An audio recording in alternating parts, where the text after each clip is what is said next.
Hello everyone, welcome to agriculture Adda 24/7। Agriculture Adda 24/7 पर मैं doctor Meenakshi Rathi आप सभी का बहुत बहुत स्वागत करती हूँ। तो आज की हमारी क्लास में हम पढ़ने वाले हैं बैक क्रॉसिंग के बारे में। You have to be a little more attentive in today's class. थोड़ा सा इसको समझना मुश्किल होता है, तो अच्छे से अपनी कंसंट्रेशन के साथ बैठिएगा ताकि आप अच्छे से इस मेथड को समझ सकें। तो शुरुआत करते हैं आज की हमारी क्लास की। लेकिन अगर आपने अभी तक एग्रीकल्चर अड्डा 24/7 को सब्सक्राइब नहीं किया है, do subscribe to agriculture Adda 24/7 and अड्डा 24/7 की एप्लीकेशन भी आप डाउनलोड कर सकते हैं। इसका जो लिंक है ये आपके चैट बॉक्स और डिस्क्रिप्शन बॉक्स में गिवन है। जैसे ही आप इस लिंक पर क्लिक करेंगे you will be able to download this application. Download करने के बाद आपको इसमें लॉग इन करना है और एग्रीकल्चर सेक्शन को चुनना है। जैसे ही आप इसमें एग्रीकल्चर सेक्शन को चुनते हैं, एग्रीकल्चर से related job alerts, power capsule, subject wise quiz, बहुत सारा कंटेंट आपको इस एप्लीकेशन में मिलता है जो आपकी एग्जाम प्रिपरेशन को बूस्ट करता है। साथ ही साथ अगर आप किसी पेड बैच में एडमिशन लेना चाहते हैं तो इसमें कुछ कॉइन्स भी मिलते हैं जिनको यूज करके आपको एक्स्ट्रा डिस्काउंट उन बैचेस में मिल सकता है। So always enrol in your batches through application. साथ ही साथ जैसा कि मैंने बताया, एग्रीकल्चर अड्डा 24/7 को सब्सक्राइब करें और बेल आइकन भी ज़रूर दबाएं ताकि सारी क्लासेस का नोटिफिकेशन आपको टाइमली आए और सारी क्लासेस विदाउट मिसिंग आप अटेंड कर सकें। These classes are named for Prayas classes. ये प्रयास क्लासेस सभी उन स्टूडेंट्स के लिए हैं जो अपनी पीजी या फिर पीजी के लिए प्रिपेयर कर रहे हैं या प्लांट साइंसेज मॉड्यूल के लिए प्रिपेयर कर रहे हैं for ICAR JRF। Why I said ICAR and PG?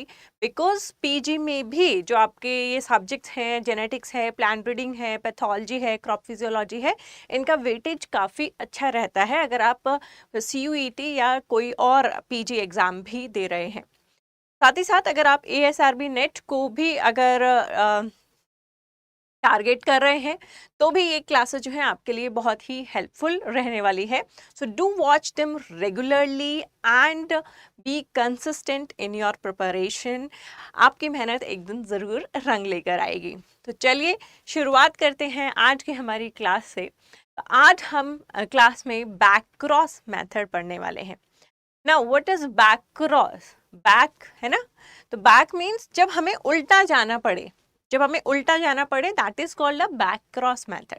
ठीक है, तो आज हम ये बैक क्रॉस मेथड ही पढ़ने वाले हैं, है ना। तो वैसे पीछे अच्छा सा लोटस भी लगा हुआ है, इट्स द नेशनल फ्लावर, तो मैंने कहा चलो आज इसको लगाते हैं। चलिए, तो बैक क्रॉस मेथड को हम शुरुआत करने से पहले कुछ चीज़ें और जान लेते हैं इसके बारे में। द वन इज, सबसे पहले हम डेफिनेशन से शुरू करेंगे। What is a back cross method? एक बैक क्रॉस मेथड क्या होता है? जैसे कि मैंने शुरू में बताया, पीछे क्रॉस है ना, बैक मीन्स पीछे, यानी कि जो हमें हायरार्की में आगे जाना होता है, अगर हम उसमें पीछे चलें तो उसे बैक क्रॉस मेथड कहते हैं। बैक क्रॉस मेथड का सिंपल मतलब क्या है?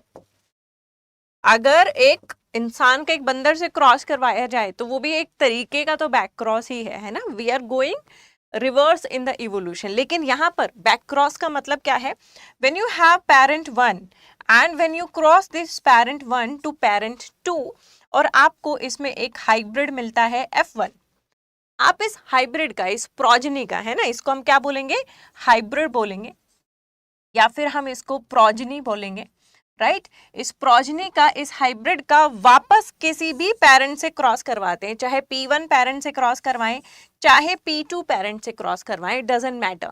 अगर हम प्रोजनी का या हाइब्रिड का दोबारा से उसके पेरेंट्स के साथ क्रॉस करवा रहे हैं, तो देखिए हम बैक डायरेक्शन में जा रहे हैं, उल्टी डायरेक्शन में जा रहे हैं क्रॉस करने, राइट। तो ऐसे क्रॉस को बैक क्रॉस मेथड कहते हैं, जहां प्रोजनी यानी बच्चा या हाइब्रिड का क्रॉस हम वापस उसके पेरेंट्स से करवाते हैं। ठीक है, तो इट इज, अगर आप बात करें तो ये बहुत थोड़ा सा अनएथिकल लगता है सुनने में, लेकिन अगर प्लांट्स की बात करें, है ना, तो ये इतना अनएथिकल नहीं है और बहुत ज़्यादा यूसेज इसका है।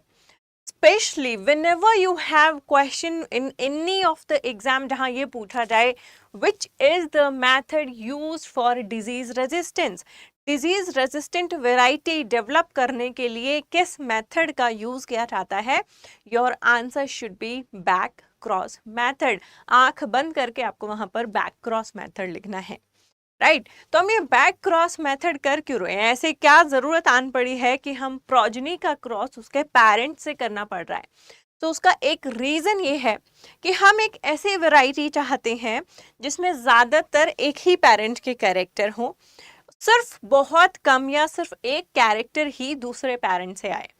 तो जिस पेरेंट के कैरेक्टर्स हम ज्यादा चाहते हैं उस पेरेंट से हम उस प्रोजनी को बार बार क्रॉस करवाते रहते हैं, इसीलिए इस बैक क्रॉस मेथड की जरूरत पड़ती है, राइट। तो यहाँ पर मैंने दो वर्ड और यूज किए और जो आपको पता होने चाहिए वो दो वर्ड है recurrent parent and donor parent. What is this recurrent parent and donor parent? Recurrent है ना, रिकरेंट का मतलब क्या होता है, रिपीटेड, जो बार बार रिपीट हो रहा है। जैसा कि मैंने अभी आपको कहा कि जिस पेरेंट के ट्रेट्स हम ज्यादा चाहते हैं प्रोजनी में उसको हम रिपीटेड क्रॉस करवाएंगे, तो ऐसे पेरेंट्स को हम रिकरेंट पेरेंट कहेंगे, जिनको हम बार बार क्रॉस करवा रहे हैं। यानी कि सिचुएशन समझने की कोशिश कीजिए कि बैक क्रॉस मेथड को यूज कहाँ करना है, राइट। ऑल्दो मैं आपको एक क्रॉसिंग करके दिखाऊंगी, बट मेरे पास एक प्लांट है, this plant is very nice, ये प्लांट बहुत अच्छा है, इसकी हाइट भी सूटेबल है, इसका कलर भी हेल्दी है और बहुत अच्छी पैदावार देता है। अगर जैसे हम वीट के प्लांट की बात करें तो इसके नंबर ऑफ टिलर्स बहुत अच्छे हैं, स्पाइक लेंथ भी अच्छी है, स्पाइक डेंसिटी भी अच्छी है, सब अच्छा ही अच्छा है। पर यह अच्छा तब तक रहता है जब तक कोई डिजीज नहीं आती, है ना। अब वहां से कहाँ से, पहाड़ों से रस्ट पोस्ट्यूल्स उड़ के आते हैं और इस प्लांट पर बैठते हैं, तो इसकी वजह से प्लांट क्या होता है, इसमें रस्ट लग जाती है, इसमें डिजीज आ जाती है और डिजीज आने की वजह से इसकी पैदावार एकदम से कम हो जाती है। अदरवाइज बहुत अच्छा था लेकिन डिजीज आने से इसकी पैदावार कम हो जाती है।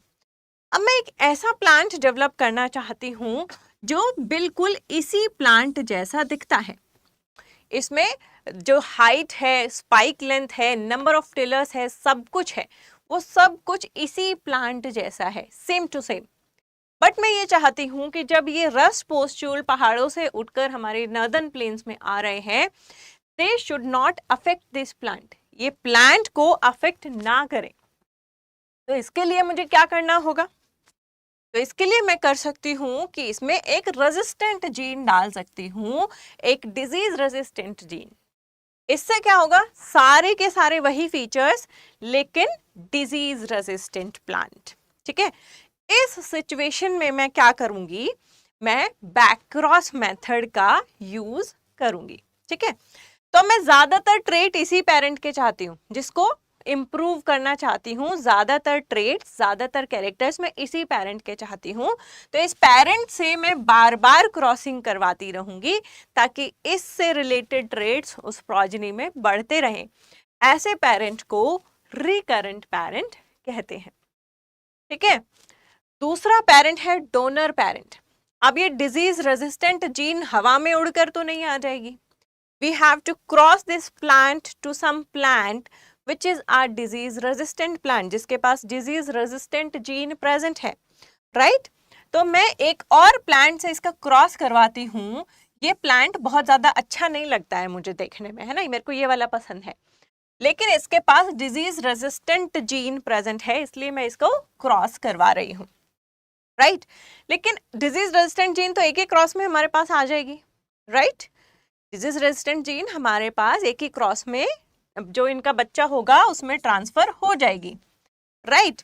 तो एक बार ही इसको क्रॉस करवाते हैं, किसके लिए, ताकि हम इससे ये डिजीज रेजिस्टेंट जीन ले सकें। ऐसे पेरेंट को हम डोनर पेरेंट कहते हैं, जो डोनेट करता है, किसको डोनेट करता है, रेजिस्टेंट जीन को डोनेट करता है ना। जैसे भाई ये है ना, इसके पास प्रोटेक्शन है, छतरी है, इसके पास रेजिस्टेंट जीन है, इसने अपना रेजिस्टेंट जीन इसको दे दिया, है ना। तो इसको क्या किया, ट्रांसफर किया या डोनेट किया, राइट।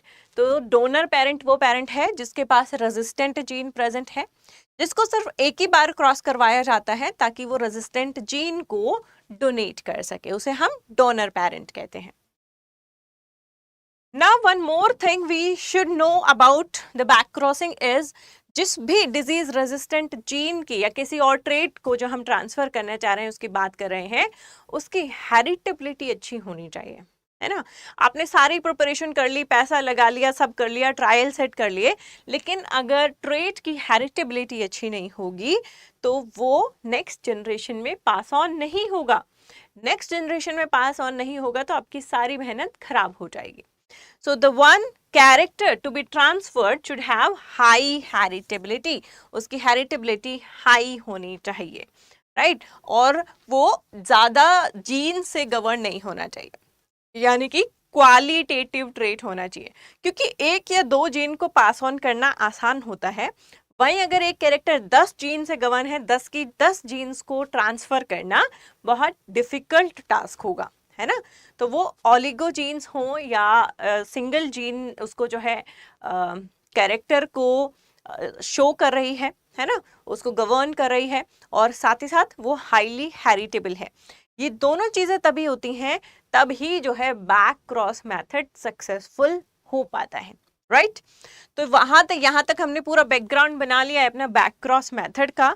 इसके बाद आता है बैक क्रॉस मेथड करते कैसे हैं, how to do this, right. ये इमेज यहाँ पर आप देख रहे हैं, इसको मैं बाद में एक्सप्लेन करूंगी, लेकिन पहले मैं आपको बोर्ड से इसको एक्सप्लेन करना चाहूंगी, ठीक है। So for the board just give me a minute, it will be opening soon, right. तो बोर्ड से करने का फायदा ये होगा कि आपको वहां पर बेटर समझ आएगा और बेटर अंडरस्टैंडिंग होगी।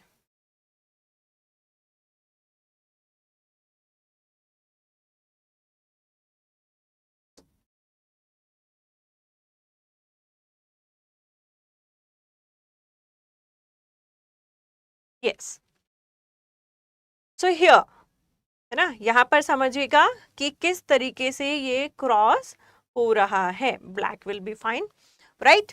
तो जैसा मैंने आपको बताया था, यहाँ पर हमारे पास एक वेराइटी है, और ये वेराइटी जो है हमारी बड़ी ही अच्छी वेराइटी है, सर्वगुण संपन्न है ना। हाइट भी अच्छी है लड़की का, फेयर भी है, जॉब भी करती है, पढ़ी लिखी भी है ना। तो सर्वगुण संपन्न है, बहुत अच्छी बात है भाई, है ना। This is variety A, right. तो ये क्या है, हमारी वेराइटी ए है, लेकिन इसमें एक छोटी सी प्रॉब्लम है ना। लड़की में सब अच्छा है, बट लड़की को गुस्सा बड़ा जल्दी आ जाता है ना। तो ऐसे ही हमारी वेराइटी में सब अच्छा है, लेकिन क्या है, डिजीज ससेप्टिबल है। ये क्या है, डिजीज ससेप्टिबल है। वही हमारे पास यहाँ दूसरी वेराइटी है, वेराइटी बी। इसके ज्यादा कैरेक्टर्स हमें पसंद नहीं है, बट हमें इसको झेलना पड़ेगा, बिकॉज इसके पास डिजीज रेजिस्टेंट जीन प्रेजेंट है। इसके पास डिजीज रेजिस्टेंट जीन प्रेजेंट है। वेराइटी ए, वेराइटी बी हो गया, राइट। तो ये वेराइटी ए, क्योंकि इसके ज्यादा कैरेक्टर्स अच्छे लगते हैं हमें, तो ये कौन सा पेरेंट होगा, ये हमारा रिकरेंट पेरेंट होगा। ये हमारा रिकरेंट पेरेंट होगा, और इसका सिर्फ हमें डिजीज रेजिस्टेंट जीन चाहिए और कुछ हमने इससे नहीं चाहते हैं, तो ये हमारा डोनर पेरेंट होगा, ठीक है। और अगर मैं डिजीज रेजिस्टेंट की बात करूं, क्योंकि ये ससेप्टिबल है, तो इसके पास स्मॉल आर जीन है। जो रेजिस्टेंट जीन है वो प्रेजेंट नहीं है, वो रिसेसिव फॉर्म में प्रेजेंट है ना। तो स्मॉल आर प्रेजेंट है, बट यहाँ पर कैपिटल आर प्रेजेंट है, ठीक है। तो यहाँ पर क्योंकि कैपिटल आर प्रेजेंट है, तो यानी कि ये डिजीज रेजिस्टेंट प्लांट है, और दोनों होमोजाइगस नेचर में होने जरूरी होते हैं for the cross. Heterozygosity parents के अंदर नहीं होनी चाहिए for the cross to be successful, right. चलिए, तो ये कहानी समझ आ गई।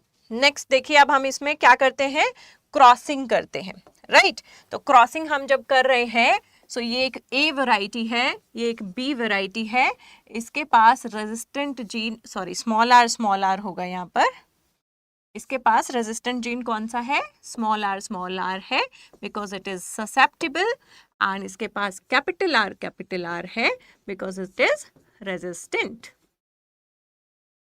ठीक है। जब आप इन दोनों वेराइटीज का क्रॉस करेंगे तो आपको क्या मिलेगा, एक स्मॉल आर यहां से मिलेगा और एक कैपिटल आर यहां से मिलेगा, right.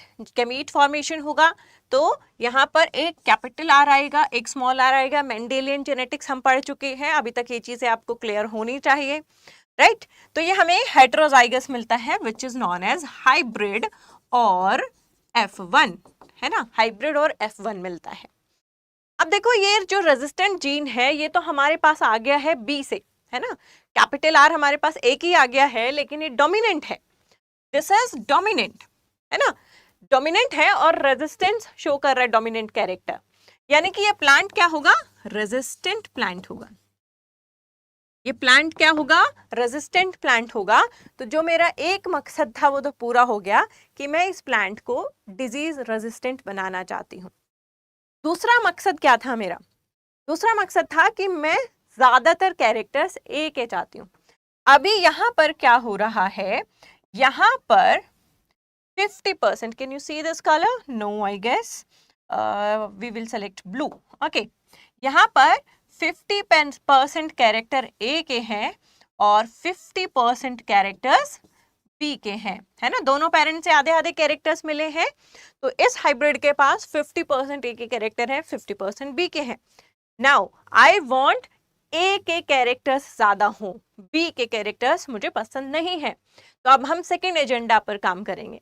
The second agenda says इस हाइब्रिड यानी कि कैपिटल आर स्मॉल आर को हम वापस इस पेरेंट से क्रॉस करवाएंगे, यानी कि किससे क्रॉस करवाएंगे, ए से क्रॉस करवाएंगे। This is known as back cross. ये क्या हो गया, बैक क्रॉस हो गया, क्योंकि आप प्रोजेनी का क्रॉस पेरेंट से कर रहे हैं। लेकिन पेरेंट के पास यहाँ जो जीन है वो क्या है, स्मॉल आर है, राइट। तो आपने जब इसका क्रॉस करवाया, अब आपको क्या हाइब्रिड मिलेगा, ये कैपिटल आर इस स्मॉल आर के साथ जा सकता है, ये कैपिटल आर दूसरे स्मॉल आर के साथ भी जा सकता है, दोनों ही सूरतों में यही कॉम्बिनेशन बनेगा। ये स्मॉल आर इस स्मॉल आर के साथ भी जा सकता है, ये स्मॉल आर इस स्मॉल आर के साथ भी जा सकता है ना। तो आपको ये दो तरीके के कॉम्बिनेशन यहाँ पर मिलेंगे प्रोजेनी में, है ना। तो ये आपकी कौन सी है, जब यहाँ पर बैक क्रॉस हुआ है तो इस जनरेशन को बोलते हैं BC1, यानी कि बैक क्रॉस 1 जनरेशन। तो जब आप बैक क्रॉस करते हैं तो यहाँ पर आपको 50% रेजिस्टेंट प्लांट मिलते हैं, 50% ससेप्टिबल प्लांट मिलते हैं, ठीक है। क्यों हो रहा है ऐसा, क्योंकि ये कैपिटल आर स्मॉल आर दो गैमीट्स बनाएगा और वो स्मॉल आर दो गैमीट्स बनाएगा, और जब आप इसका पुनेट स्क्वायर बनाएंगे तो यही कॉम्बिनेशन बनेगा 50-50 का, है ना।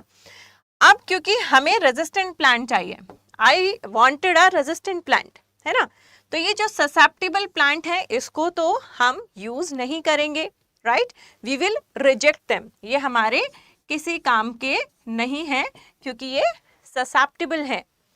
ये जो रेजिस्टेंट प्लांट है, अब आप कहेंगे कि मैम ये जो रेजिस्टेंट प्लांट है ये सेम ही तो आपको यहां पर मिल रहा था, आपको क्या फायदा हुआ।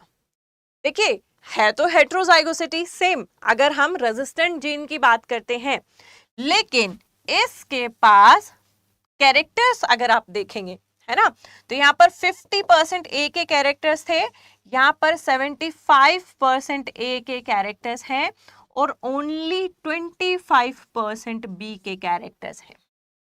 एक बैक क्रॉस ने क्या किया, एक बैक क्रॉस ने ये जो बी के कैरेक्टर्स हैं उनको क्या कर दिया, हाफ कर दिया, आधा कर दिया, ठीक है।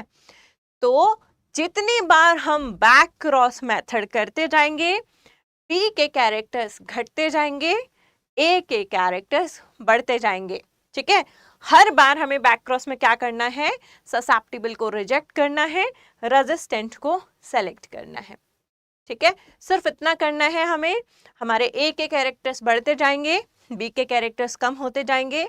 लास्ट में जो हमें प्लांट मिलेगा वो एक ऐसा प्लांट मिलेगा जिसके 99% कैरेक्टर्स ए जैसे होंगे, लेकिन वो 1% कैरेक्टर्स बी जैसे होंगे, जिसमें डिजीज रेजिस्टेंस शामिल होगा, ठीक है, यानी कि मेरे पास एक ऐसा प्लांट है जो बिल्कुल ए जैसा दिखता है, बट उसमें एक रेजिस्टेंट जीन भी प्रेजेंट है, और ये पॉसिबल हुआ बैक क्रॉस की हेल्प से। अब मैं आपको उस इमेज के थ्रू भी दिखाऊंगी, है ना। I will show you through the image also so that it is more clear to you, है ना। तो आप देख रहे हैं ये डोनर पेरेंट है। डोनर पेरेंट के पास यहाँ पर, I am sorry, donor parent के पास हमारे पास कैपिटल आर प्रेजेंट है, राइट, और रिकरेंट पेरेंट के पास स्मॉल आर प्रेजेंट है। जब हमने इन दोनों का क्रॉस करवाया तो हमें एक कैपिटल आर यहाँ से फादर से मिलता है, क्योंकि 50% ऑफ जीन हमें फादर से मिलते हैं, 50% मदर से मिलते हैं, एक स्मॉल आर यहाँ से मिलता है। तो डिजीज रेजिस्टेंट जीन की बात करें तो हमारे पास एक हेट्रोजाइगस जीन रेजिस्टेंस बनता है, जिसकी हेल्प से ये प्लांट डिजीज रेजिस्टेंट हो जाता है, हमारा एक ऑब्जेक्टिव पूरा हो जाता है। लेकिन इस प्लांट के पास 50% बी के कैरेक्टर्स हैं। I don't want this 50% B के characters, I want to eliminate them, मैं उनको खत्म करना चाहती हूँ। तो मुझे क्या करना होगा, मुझे इसका फिर से रिकरेंट पेरेंट के साथ क्रॉस करवाना होगा। जब मैं इसका रिकरेंट पेरेंट के साथ क्रॉस करवाती हूँ, रिकरेंट के पास जीन है स्मॉल आर, फिर जब इनका जो है क्रॉस करवाया जाता है तो आपको कुछ रेजिस्टेंट प्लांट मिलते हैं, कुछ ससेप्टिबल प्लांट्स मिलते हैं। इन ससेप्टिबल प्लांट को रिजेक्ट करके रेजिस्टेंट प्लांट को सेलेक्ट कर लेंगे और रेजिस्टेंट प्लांट को फिर से रिकरेंट पेरेंट के साथ क्रॉस करवाएंगे, फिर से रिकरेंट पेरेंट के साथ क्रॉस करवाएंगे। और जब हम कम से कम 5 या 6 जनरेशन तक ऐसा करते हैं, 5 to 6 जनरेशन तक हम रिकरेंट पेरेंट के साथ क्रॉस करवाते हैं, तो जो हमें लास्ट में प्लांट मिलता है वो कैसा प्लांट मिलता है, वो प्लांट हमारे पास कुछ ऐसा होता है जिसमें सारे जीन्स या सारे कैरेक्टर्स ए जैसे होते हैं, जैसे कि plant height, number of tillers, spike length, spike density, ये सारे ट्रेट्स में ए जैसे हैं, लेकिन एक रेजिस्टेंट जीन प्रेजेंट है हेट्रोजाइगस नेचर में। हेट्रोजाइगस नेचर में एक रेजिस्टेंट जीन प्रेजेंट है जो उसे रस्ट से क्या कर रहा है, बचा रहा है ना, डिजीज से बचा रहा है। तो this is about back cross method. लेकिन ये कहानी थोड़ी आसान थी समझने के लिए, क्योंकि इसमें हम बाय डिफॉल्ट मानकर चल रहे थे डिजीज रेजिस्टेंट का मतलब कैपिटल आर होता है, यानी कि डिजीज रेजिस्टेंट एक डोमिनेंट ट्रेट है। लेकिन आपने सुना है कि कुछ ट्रेट रिसेसिव ट्रेट्स भी होते हैं। रिसेसिव ट्रेट यानी कि जो स्मॉल आर से गवर्न होते हैं। तो कहानी में ये ट्विस्ट आता है हमारे सेकंड क्वेश्चन में या सेकंड एग्जाम्पल में, जहां पर डिजीज रेजिस्टेंस एक स्मॉल आर यानी कि एक रिसेसिव जीन से गवर्न होता है। तो वहां कहानी ट्विस्टेड है। इस कहानी को समझते हैं हम फिर से नोटपैड में। चलिए, so here we have again that सर्वगुण संपन्न वैरायटी ए, है ना, ये एक वैरायटी ए है जो बहुत अच्छी है, लेकिन क्या है, डिजीज ससेप्टिबल है। This variety is disease susceptible when it is crossed with variety B which is disease resistant. disease resistant. अब पुराने एग्जाम्पल में हम क्या लेकर चल रहे थे कि भाई ये डिजीज रेजिस्टेंट है तो ये कैपिटल आर है, और ये ससेप्टिबल है तो ये स्मॉल आर है। अ trait can be governed with the recessive trait और द डोमिनेंट ट्रेट, कुछ भी हो सकता है, राइट। तो अगर मैं इसको फ्लिप कर देती हूँ, है ना, मैं कहती हूँ कि भाई यहाँ पर डिजीज रेजिस्टेंट एक रिसेसिव ट्रेट है, यानी कि प्लांट तब डिजीज रेजिस्टेंट होता है जब उसके पास स्मॉल आर होता है ना। जैसे आपकी हीमोफीलिया डिजीज है ना, वो एक रिसेसिव डिजीज है। बहुत सारे डिसऑर्डर्स होते हैं जो रिसेसिव होते हैं, यानी कि जब वो रिसेसिव कंडीशन में आते हैं तभी वो पेशेंट में दिखते हैं। अगर हीमोफीलिया कंडीशन में हम क्या देखते हैं, अगर हीमोफीलिक कंडीशन में एक एक्स पर हीमोफिलिक जीन्स है और दूसरे पर नहीं है, हेट्रोजाइगोसिटी है, तो वो कैरेक्टर दिखाई नहीं देता है। है ना। तो उसी तरीके से ये जो रेजिस्टेंट जीन है ये रिसेसिव जीन है, यानी कि ये स्मॉल आर से गवर्न हो रहा है ना। ऐसा भी हो सकता है, ऐसा पॉसिबल है। तो कोई कई बच्चों को लगता है कि ऐसा पॉसिबल कैसे होगा, डिजीज रेजिस्टेंट स्मॉल आर से कैसे होगा। तो कोई भी कैरेक्टर किसी से भी डोनेट कर सकते हैं, डिपेंड करता है कि वो रिसेसिव है या डोमिनेंट है, राइट। तो अगर ये स्मॉल आर है तो भाई इसको हमें कैपिटल आर लेना पड़ेगा, यानी कि डिजीज ससेप्टेबल अब कैपिटल आर है। अब इन दोनों वेराइटीज का जब आप क्रॉस करवाते हैं ए और बी वेराइटी, तो आपको यहाँ पर पिछले बार की तरह एक हाइब्रिड मिलता है which has one capital R and one small R. एक कैपिटल आर और एक स्मॉल आर इसके पास प्रेजेंट है। यहाँ पर कैपिटल आर है और कैपिटल आर क्या है, डोमिनेंट है। ये एक डोमिनेंट एलील है ना। और डोमिनेंट एलील अब रेजिस्टेंस को नहीं ससेप्टेबल को फॉलो कर रही है ना। डोमिनेंट का मतलब क्या है, डिजीज ससेप्टेबल है ना। तो ये सारे के सारे प्लांट क्या होंगे, डिजीज ससेप्टेबल प्लांट्स होंगे। अब आप कहेंगे मैम हम तो डिजीज रेजिस्टेंट प्लांट देखने को निकले थे, आपने तो सारे प्लांट को ससेप्टेबल बना दिया, हाउ इट इज पॉसिबल, हम सिलेक्शन कैसे करेंगे। तो डोंट वरी, है ना। व्हाट हैपेंस हियर, है ना, what happens here is do not select anything. जब जिंदगी में किसी चीज की क्लियरिटी ना हो, जिंदगी में जब कुछ समझ नहीं आ रहा है व्हाट टू डू, क्या डिसीजन लेना है, बहुत कंफ्यूज्ड फील हो रहे हैं, तो वहां पर आप क्या करेंगे, थोड़ी देर रुक जाइए, take a pause, take a deep breath, कुछ टाइम दीजिए अपने दिमाग को शांत होने और सोचने के लिए। तो वही चीज आपको प्लांट ब्रीडिंग में फॉलो करनी है। You should not select anything here, there is no selection here, यहां पर कोई सिलेक्शन नहीं होगा। ओके तो हम चलते हैं नेक्स्ट जनरेशन में इसकी सेल्फिंग करते हुए। आपने क्या किया, यहां पर इसकी सेल्फिंग की। हेट्रोजाइगस की सेल्फिंग करेंगे तो आपको क्या मिलेगा, बहुत सारे, क्या, ये कैपिटल आर, ये स्मॉल आर, ये कैपिटल आर, ये स्मॉल आर, पुनेट स्क्वायर बनाइए, आपको सारे तरीके के यहाँ पर गेमीट्स मिलेंगे, right.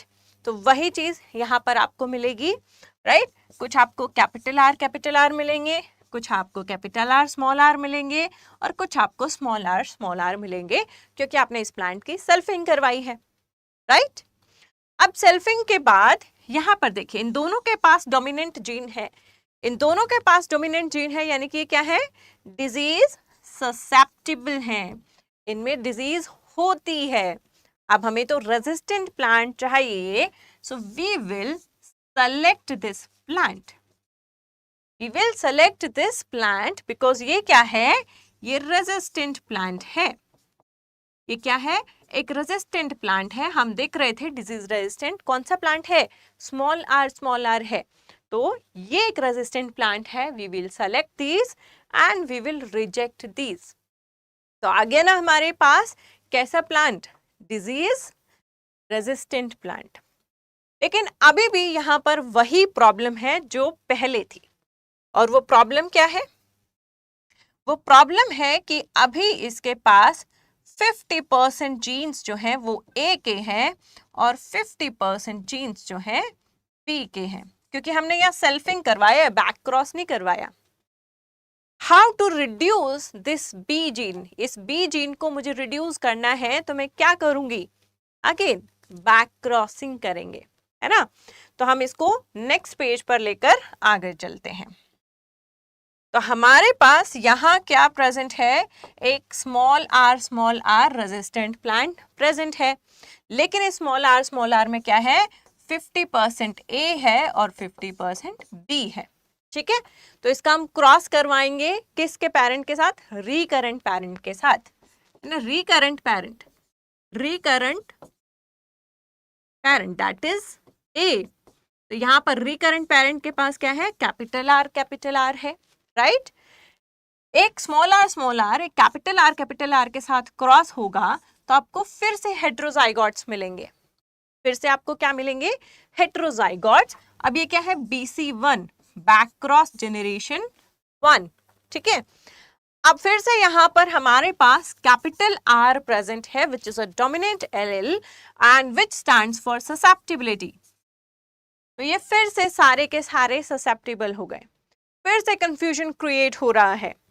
Take a deep breath and rest. So there should be no selection here, यहाँ हम फिर कोई सिलेक्शन नहीं करेंगे और क्या करेंगे, इसकी सेल्फिंग करवाएंगे जिससे हमें इस तरीके के कॉम्बिनेशंस मिलेंगे। कॉम्बिनेशंस में से फिर से हमें क्या करना है, जो हमारे ससेप्टिबल प्लांट है उनको रिजेक्ट कर देना है, रेजिस्टेंट प्लांट को सेलेक्ट कर लेना है। अब इस रेजिस्टेंट प्लांट के पास 75% ए के गुण है और सिर्फ 25% बी के गुण है, ठीक है। So what did you understand, वहां पर हम बार बार बैक क्रॉसिंग कर रहे थे लगातार, यहाँ पर हमें बीच में पॉज लेना पड़ता है। एक बार हमें सिलेक्शन करना है, एक बार हमें सेल्फिंग करनी है, कोई सिलेक्शन नहीं करना। फिर सेल्फिंग से हमें रेजिस्टेंट प्लांट मिलेंगे, है ना, सिलेक्शन हम कर सकते हैं, रेजिस्टेंट प्लांट मिलेंगे। फिर से जब हम इसका बैक क्रॉस करवाएंगे फिर से हमें सारे ससेप्टिबल प्लांट मिलेंगे, तो हमें रेस्ट करना है, कोई सिलेक्शन नहीं करना। यानी कि ये जो पिछला मेथड था उससे 2 गुना टाइम लेने वाला है, क्योंकि 1 साल में आप इसमें सिलेक्शन करते हैं और 1 साल आप इसमें सेल्फिंग करते हैं, ठीक है। तो इस वजह से इसमें 2 गुना टाइम लग जाता है। यानी कि ऐसे जो डिजीज हैं जिनको एक रिसेसिव जीन गवर्न करती है, उन डिजीज के लिए रेजिस्टेंट प्लांट बनाने में आपको ज्यादा टाइम लगने वाला है as compare to the disease जो एक कैपिटल या डोमिनेंट जीन से एलील से गवर्न होते हैं। तो ये आपको क्लियर हुआ फंडा, तो बहुत अच्छे से आप बैक क्रॉस मेथड को समझ गए, और नहीं हुआ तो आपको इसको समझने की जरूरत है ना। यहाँ पर देखिए सेम केस है, ये आपके पास डोनर पेरेंट है, डोनर पेरेंट के पास इस वक्त क्या है, स्मॉल आर प्रेजेंट है ना। डोनर पेरेंट के पास इस वक्त स्मॉल आर प्रेजेंट है, और रिकरेंट पेरेंट या फिर ससेप्टिबल पेरेंट के पास कैपिटल आर प्रेजेंट है ना। तो सिचुएशन थोड़ी पहले से अलग है। जब भी हम दोनों का क्रॉस करवाएंगे तो एक जीन यहाँ से आएगा और एक जीन यहाँ से आएगा, तो आपको यहाँ क्या मिलेगा, हेट्रोजाइगस मिलेगा, कैपिटल आर स्मॉल आर। लेकिन ये जो कैपिटल आर है ये डोमिनेंट है, और जो डोमिनेंट है वो ससेप्टिबल है, तो ये सारे के सारे प्लांट ससेप्टिबल होंगे।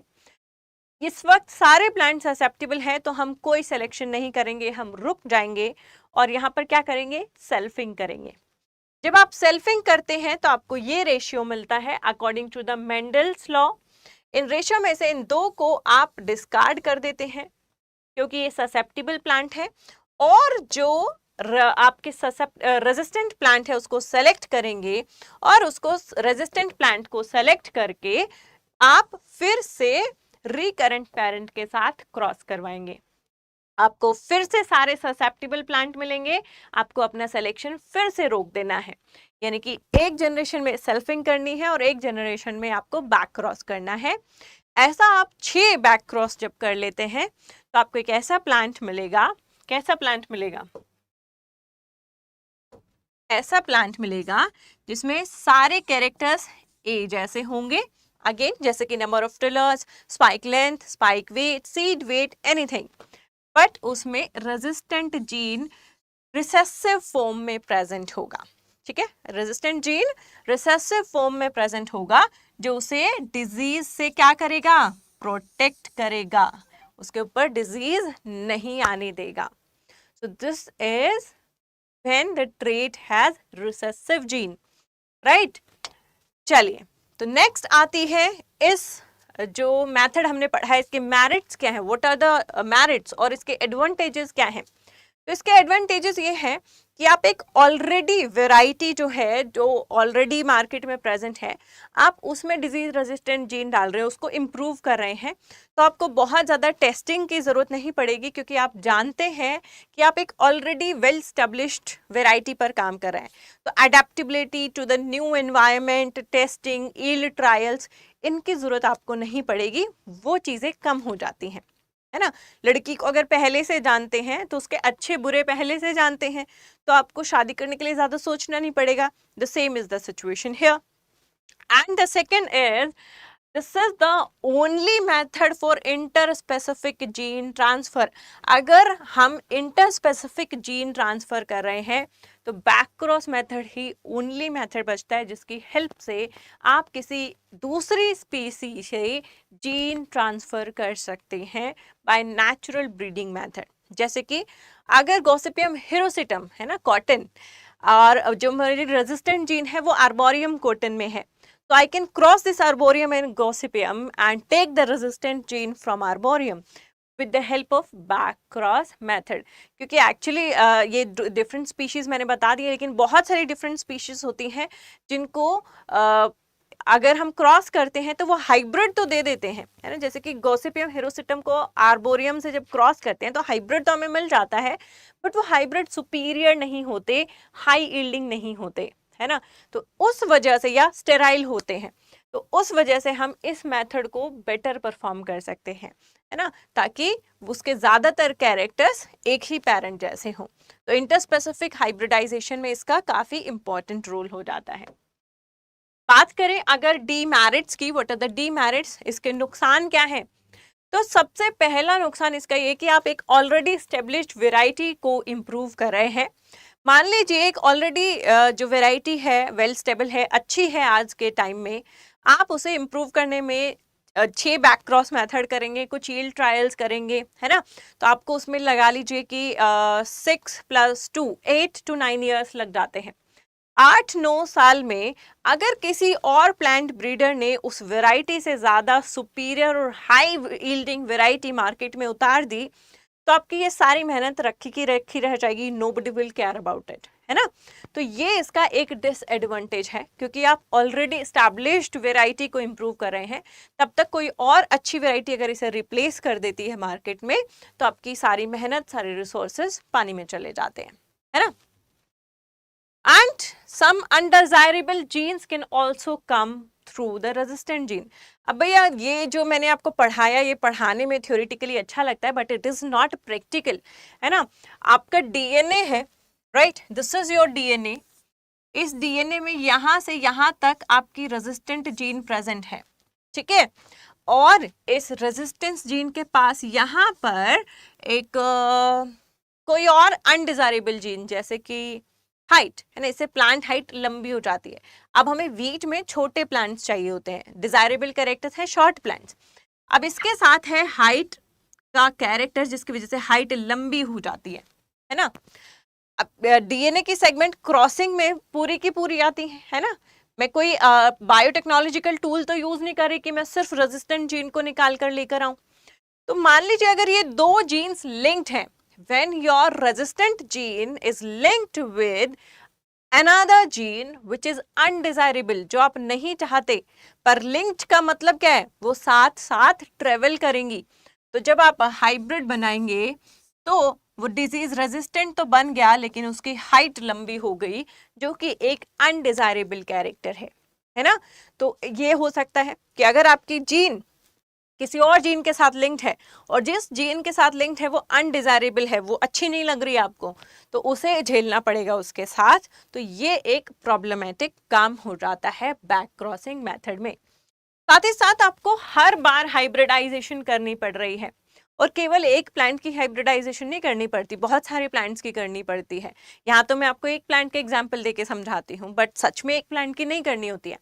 तो ये बहुत ही टीडियस टास्क हो जाता है, बहुत ही स्किल्ड लेबर इसके लिए चाहिए, फिर लेबर चाहिए तो उसके लिए पैसा भी यूज़ होता है, उस लेबर को पे भी करना है, तो थोड़ा एक्सपेंसिव और टाइम कंज्यूमिंग और लेबरस काम हो जाता है, क्योंकि उसको हर जनरेशन में हमें क्रॉस करना पड़ता है। तो these are the disadvantages of this back cross method. तो हमारी क्लास जो है हम यहीं पर समाप्त करते हैं. Hopefully this back cross method is clear to you.